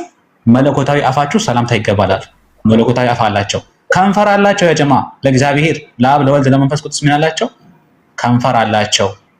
ትንቢተ ኢሳይያስ ምዕራፍ 30 አንቀጽ 27 ላይ እነሆ የእግዚአብሔር ስም የሚነድድ ቁጣ ከሚያግረገርምም ጢስ ጋር ከሩቅ ይመጣል፣ ከንፈሮቹም። ስለዚህ ምን አለው? ከንፈር አለው ማለት ነው። ከንፈሮቹም አፍንጫ አላቸው። ያጀማ አፍንጫ ለማን? ለእግዚአብሔር ለአብ ለወልድ ለመንፈስ ቅዱስ አፍንጫ አላቸው። አፍንጫቸው ግን ደፍጫጣ ይሆን ሰልካካ ይሆን አናውቅም። አፍንጫ ደፍጣጣ የሆነ እግዚአብሔርን ጉባኤ ግባ ይላል መጽሐፍ ቅዱስና ደፍጣጣ ይሆን ሰልካካ ይሆን አናውቅም፣ ግን አፍንጫ አላቸው። ኦሪት ዘጸአት ምዕራፍ 15 አንቀጽ 8 ላይ በአፍንጫ እስትንፋስ አለ። በአፍንጫ እስትንፋስ ብሎ ይናገራል። መልካ ቅዱሳን ላይ ምን ይላል? አንቀጽ 10 ላይ ምን ይላል? አብ ወልድ መንፈስ ቅዱስ ሆይ ያለ የምስጋና መስዋዕት ለሚያሸቱ አናፎቻችሁ፣ አናፍ ማለት በግዕዝ አፍንጫ ማለት ነው። ለአፍንጫችሁ ሰላምታ ይገባላል። ለእግዚአብሔር ቅንድብ አለው ለዓለማ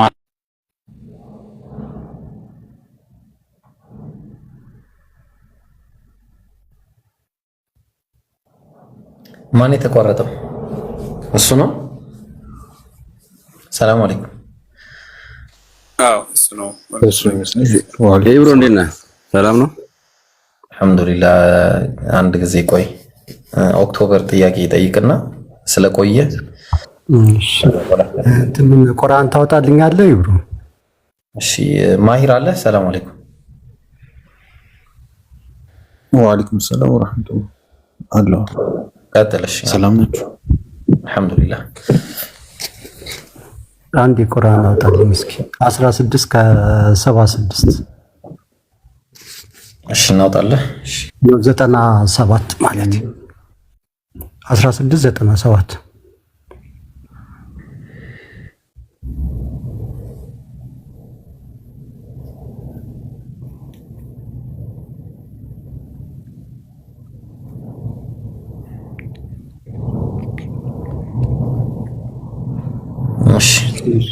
ትንሽ ከፍ አድርገው እስኪ ወደ ላይ እስኪ ወደ ስክሪን ወደ ላይ ነው እንትና 97 ኦኬ። ብትወይ ብታነበው እንትኑን አይ ተራ በተራ ነው የምናስተናግድ። ይቀጥል ማሂር። እሺ አንብቦና ጥያቄን ጠይቅ። እሺ ከወንድ ወይም ከሴት እርሱ አማኝ ሆኖ ብዙ እንትን እኮ ስለሚከልለኝ ነው። የኛ ገዝቱ ይከልለኛል። ከወንድ ወይም ከሴት እርሱ አማኝ ሆኖ በጎን ይሰራ መልካም ኑሮ በእርግጥ እናኖረዋለን፣ ይሰሩትም ከነበሩት ነገር በመልካሙ ምንዳቸውን እንመነዳቸዋለን ይላል።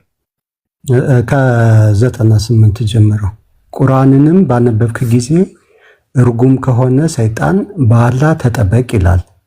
ይህ ማለት ቁርአንን ካነበብክ ከሰይጣን ትጠበቃለህ ማለት ነው አይደለ? እንዴት? ለምሳሌ ቀኑ ቁርአንን ባነበብክ ጊዜ እርጉም ከሆነው ሰይጣን በአላህ ተጠበቅ ማለትም አንድ ሰው ቁርአንን ሲያነብ መጀመሪያ ተዓውዝ ያደርጋል። ተዓውዝ ማለት ከሰይጣን በአላህ መጠበቅ ማለት ነው። አዑዙ ቢላሂ ሚነ ሸይጣኒ ረጂም። እርጉም ከሆነ ሰይጣን በአላህ እጠበቃለሁ ብሎ ቁርአኑን ማንበብ ይጀምራል። እንደዛ አይደለም የሚለው። ቁርአንን ባነበብክ ጊዜ ነው የሚለው። ቁርአንን ባነበብክ ጊዜ አይደለም የሚለው። እሺ ፈኢዛ ቀረእተል ቁርአን ከማንበብ በፊት ሳይሆን ቁርአን ቢላህ። እሺ ቀጥልሽ። ምንድነው ፖይንት? እዚህ ጋር የሚለው ቁርአንን ባነበብክ ጊዜ ቁርአንን ስታነበው ከሰይጣን ትጠበቃለህ ነው። እንደዛ ነው። ቁርአንን ስታነበው ከሰይጣን ትጠበቃለህ። የማን ስልክ? ቁርአንን ስታነበው ከሰይጣን ትጠበቃለህ አይልም። ባነበብክ ጊዜ ማለት ምን ማለት ነው? እሺ እንግሊዘኛውን አንብበው ግልጽ እንዲሆንልህ። ምናልባት አረብኛ የምችል አይመስለኝም። ላይ ላንተ እንትን ነው ብለህ ካልክ እንትን በለው። ለኔ ግልጽ ነው እኮ ለኔ እኮ ነገሩ ላንተ ግልጽ የሆነው ከማንበብ በፊት ቁርአንን ባነበብክ ጊዜ ፈስተዒዝ ቢላህ።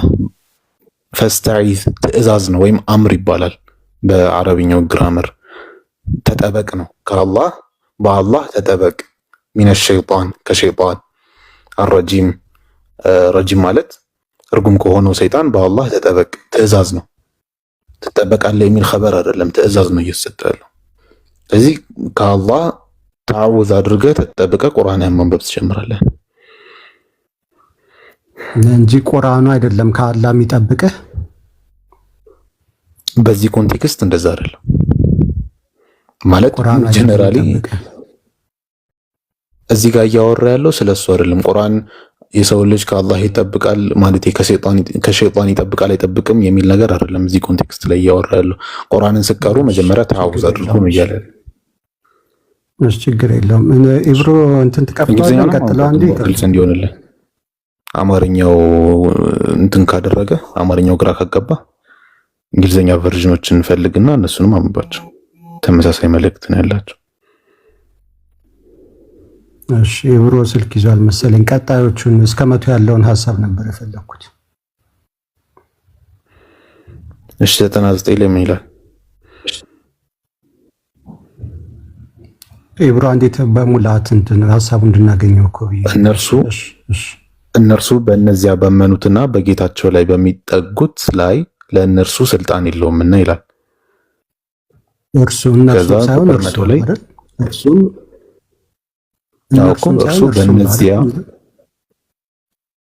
እርሱ በእነዚያ ባመኑትና በጌታቸው ላይ በሚጠጉት ላይ ለእርሱ ስልጣን የለውምና። ከዛ ቁጥር 100 ላይ ደግሞ ስልጣን የለውም። ስልጣኑ በእነዚያ በሚታዘዙት ላይና በእነዚያም እነርሱ በእርሱ ምክንያት አጋሮች በሆኑት ላይ ብቻ ነው ይላል። ኦኬ ከላይ ደግሞ ምን ነበር ያለን? ከቁርአንን በቀራ ጊዜ ከምን ተጠበቅ ነው ያለው? ከሸይጣን ተጠበቅ። ስልጣን የለህም ደግሞ እያለው ነው። ከስር ደግሞ እናንተ ላይ ደግሞ ስልጣን የለውም ደግሞ እያለ ነው እኮ። በአላህ ስለምንጠበቅ እኛ ላይ ስልጣን የለውም። ግልጽ እኮ ነው። ስልጣን ከሌለው እኮ ሲጀመር ገባ ሙስሊሞች ናችሁ እና እንደዚህ በዚህ ጊዜ በዛ ጊዜ ራሱ መባል አለበት። አንተ አማኝ ነህ። 100 አንብበው እንደው 100 ጠይቀው ምን አይነት ህግ እንደሚወጣልን ቆይ አንዴ። ምን አይነት 100 አንብበው የበለጠ ያብራራል።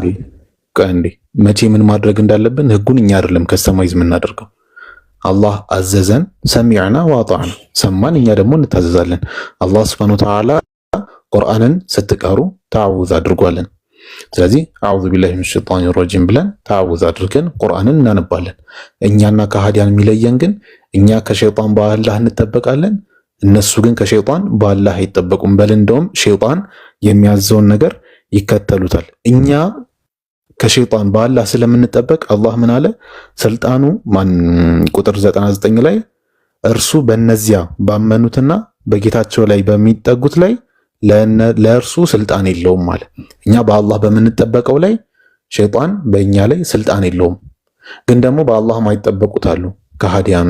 በነዛ በከሃዲያኑ ላይ ግን ምን ብሎ ይቀጥላል? ቁጥር 100 ላይ ስልጣኑ በነዚያ በሚታዘዙት ሰይጣንን በሚታዘዙት ላይና በነዚያ እነርሱ በእርሱ ምክንያት አጋሮች በሆኑት ላይ ብቻ ነው ይላል። ይሄ ስልጣኑ ነው አይደል? ጥያቄ ስልጣኑ እኛ በአላህ ስለምንጠበቅ እኛ ላይ ስልጣን የለውም። እናንተ ላይማ ስልጣን የለውም እኮ ጭራሽ። በቃ ያው እኮ እሺ፣ አሁን ጥያቄ ምንድነው? ዋና ፖይንት ምንድነው? እሺ፣ እዚህ ጋር ሁለት የተቃረነ ነገር ሐሳብ ስላለው ነው። ግን እሺ፣ አሁን አንተ ባልከው ልቀበልህና ማነው በእነርሱ በካዲዎችና በሚከተሉት ላይ ነው ሰይጣን ስልጣኑ ብሏል። ከላይ ደግሞ አንተ እንዳልከኝ አንተ ባልከው ልውሰድና በአላህ እንጠበቃለን ብለኛል።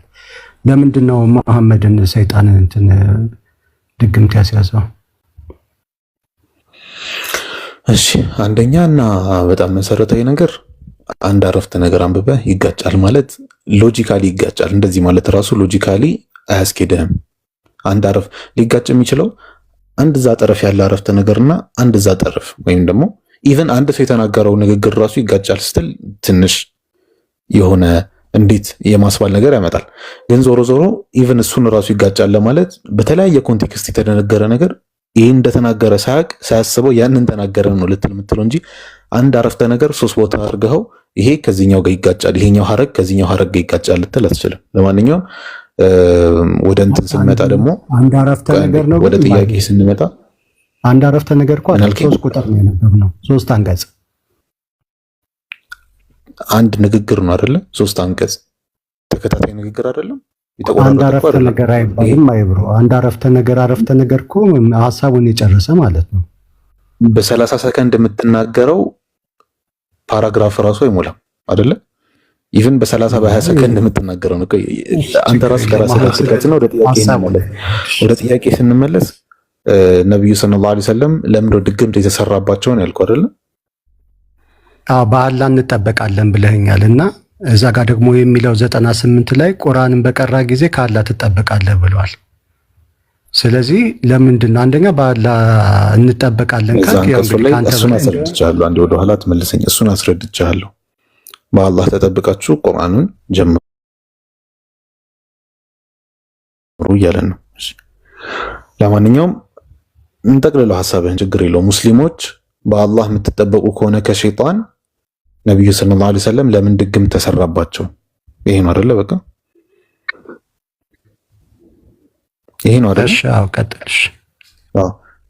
ድግምት ወይ ደግሞ አይ ከላይም ስለ ቁርአን እኮ ስላወራ አንተ ልትነጥልብኝ ስለፈለክ ነው። ግን ቀጥለሽ ከእንዴ መጀመሪያ ነብዩ ሰለላሁ ዐለይሂ ወሰለም ላይ ሲህር ተሰርቶባቸዋል። ያ ሲህር የምንለው ነገር ራሱ ምንድነው? ከበሽታዎች አንድ በሽታ ነው። ነብዩ ሰለላሁ ዐለይሂ ወሰለም በዛ ነገር ታመው ነበረ፣ እንዲታመሙ አድርገው ነበረ። ያልሰሩት ነገር የሰሩ ይመስላቸው ነበረ፣ ግን ያልሰሩት ሆኖ ሳለ ማለት ነው። ሰው ምንም ከሸይጣን ጋር የሚያያይዘው ነገር የለም። ድግምት የምን ስራ ነው? በሽታ ነው። እንዲታመሙ አድርጓቸው ነበር። ድግምት የሰይጣን ስራ አይደለም? አይደለም፣ እንደዛ አይልም።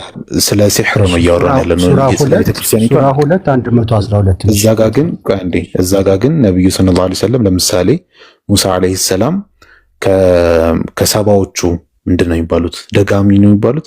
ከሰባዎቹ ደጋሚዎች ጋር በሚፎካከርበት ጊዜ እሱ አይኑ ላይ ድግምት ሰሩበት ይላል። አይኑ ላይ ድግምት ሰሩበት ማለት አይኑ መቶ ሸይጣን ያዘው ማለት አይደለም። ግን ያልሆነ ነገር ያልተንቀሳቀሰ ነገር እየተንቀሳቀሰ መስሎ ታየው፣ ወይም ደግሞ ያልተለወጠ ነገር የተለወጠ መስሎ ታየው። አይኑ ላይ ምንድነው እንትን አለበት። ምንድነው ይሄ ተኺል ምንለው ነገር አለ። አማርኛው አልመጣልኝም። አይኑ ላይ እንደዛ ሆነበት። ያልሆነ ነገር የሆነ መስሎ ታየው ነው ሙሳ እንጂ ሙሳ ወይም ደግሞ ሙሴን እነዛ ሰባ ምናምኑ ደጋሚዎች ወይም ደግሞ እነዛ ሳሒሮቹ መጥተው አይኑ ላይ በሰይጣን ያስያዙት ማለት አይደለም። ነብዩ ሰለላሁ ዐለይሂ ወሰለም ይخيل عليه ብሎ ነው ሐዲሱ ላይ የሚያስቀምጠው። ልክ እንደ ሙሳ ዐለይሂ ሰላም እሳቸውም ያልሰሩትን የሰሩ ይመስላቸው ነገር ነበረ። ልክ ሳሒሮቹ እዛ ጋር ሙሳ ያልተፈጠረውን ያልተንቀሳቀሰውን ወይም ደግሞ ያልተቀየረውን የተንቀሳቀሰና የተቀየረ እንዲመስለው እንዳደረጉት ሁሉ ማለት ነው። ስለዚህ ኦኬ በሽታ እንደዛም ልንለው እንችላለን። ስለዚህ ይሄ ነው እንጂ ምንም ከሰይጣን ጋር የሚያገናኘው ነገር ሱራ 2:112 ትንሽ አንበበልኝ አንዴ፣ ወይም ደግሞ ሱራ 113 ከ1 እስከ 15ም እንችላለን፣ ግን ያኛው ይሻላል። ሱራ 2:112 እሺ አንዴ ወጥቻለሁ ድጋሚ ልኩ አንዴ ሱራ 2 ቁጥር ስንት አልከኝ? 112 ነው 112። እስኪ ከሁለት አንዱ ይቅርታ፣ በጣም 202 ይመስለኛል ካለው 202 ይመስለኛል።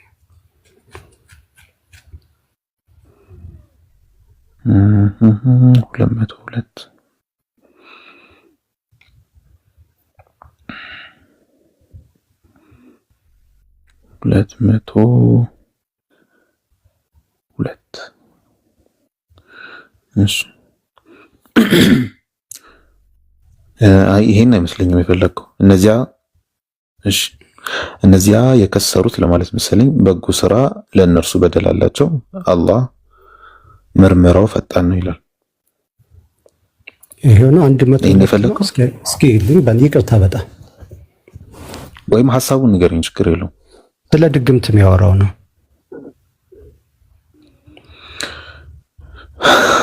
100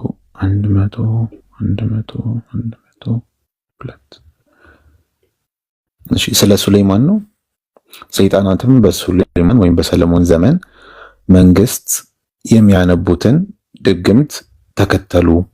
ሱለይማንም አልካደም፣ ድግምተኛም አልነበረም። ግን ሰይጣናት ሰዎች ድግምትን የሚያስተምሩ ሲሆኑ ካዱ። ያንንም በባቢል በሁለት መላእክት እያለ ይቀጥላል። ቴንኪዩ። እዚህ ጋር ድግምት የሚያስተምሩት እነማን ናቸው? ሰይጣናት። ቴንኪዩ። ቅድምን ብለኝ ነበረ ድግምት በሽታ እንጂ የሰይጣን ስራ አይደለም ብለኝ ነበር እኮ። ነብዩ ያዛቸው ስለ ነብዩ ነው እያወራን ያለ ነው። አሁን እኮ ስለ ድግምት ነው ያወራው። አንድ የተለያየ ኮንቴክስቶች አሉ። ነብዩን ስለያዛቸው ነው የምታወራኝ ወይስ ጀነራሊ ስለ ድግምት ነው የምታወራኝ? ነብዩ ላይ የተሰራው ድግምት ነው አይደለ? ነብዩ ላይ የተሰራው ብዙ አይነት ድግምቶች አሉ። ከዛ ውስጥ ተኺል የሚባለው ወይም ደግሞ የበሽታ አይነት የሆነው ድግምት ነው። አይናቸው ላይ ያልሆነውን የሆነ የሚያስመስል አይነት የበሽታ አይነት ድግምት ነው የሚል ማስረጃ ልሰጠኝ ትችላለህ? እንሰጣለሁ፣ ችግር የለውም። አንዴ ታገሰኝ። እኔ ግን አይናቸው ላይ እንዳልሆነ ደግሞ አሳያለሁ። እሺ ቆይ አንዴ መጀመሪያ ተኺል እንደሆነ ማስረጃ ልስጥህ። ተኺል ማለት እንግሊዝኛውንም ትመለከተዋለህ ከፈለክ። ቡኻሪ 3175ኛው ሐዲስ ላይ أن النبي صلى الله عليه وسلم سحر حتى كان يخيل إليه ይላል። ነብዩ ሰለላሁ ዐለይሂ ወሰለም ሲሕር ተሰራባቸው ወይም ደግሞ ይሄ ድግምት የሚባለው ተሰራባቸው حتى يخيل إليه ይመስለው ነበረ ወይም ደግሞ ተኺል ይፈጠርበት ነበረ። ምን አይነት ተኺል ነው? أنه صنع شيئا አንድ ነገር የሰራ ይመስለው ነበር ወለም يصنعه ግን ደግሞ ያን ነገር አልሰራውም ይላል። ስለዚህ ነብዩ ሰለላሁ ዐለይሂ ወሰለም ያን ነገር የሰሩ ይመስላቸው ነበር፣ ያንን ነገር ግን በእርግጥ አልሰሩትም። እንደዚህ አይነት ነገር ነው ያዛቸው ነብዩ ሰለላሁ ዐለይሂ ወሰለም። እሱንማ ያው ግልጽ ነው እኮ። እኔ ግን መረጃ ታመጣልኝ ይፈልግ ነበር በሽታ ነው የሚል አስጨርሰኝ። እሺ አስጨርሰኝ። እሺ ሲራቱን ነበዊ ላይ ስንመለከት የነብዩ ሰለላሁ ዐለይሂ ወሰለም ሲራቸውን በያዘ ኪታብ ላይ ወሲሕሩ ለዚ አሳበሁ ነብዩ ሰለላሁ ዐለይሂ ወሰለም የያዛቸው ሲሕር ወይም ደግሞ ነብዩን ያጋጠማቸው ሲሕር ገጽ 514ኛው ነው እያነበብኩልህ ያለሁት።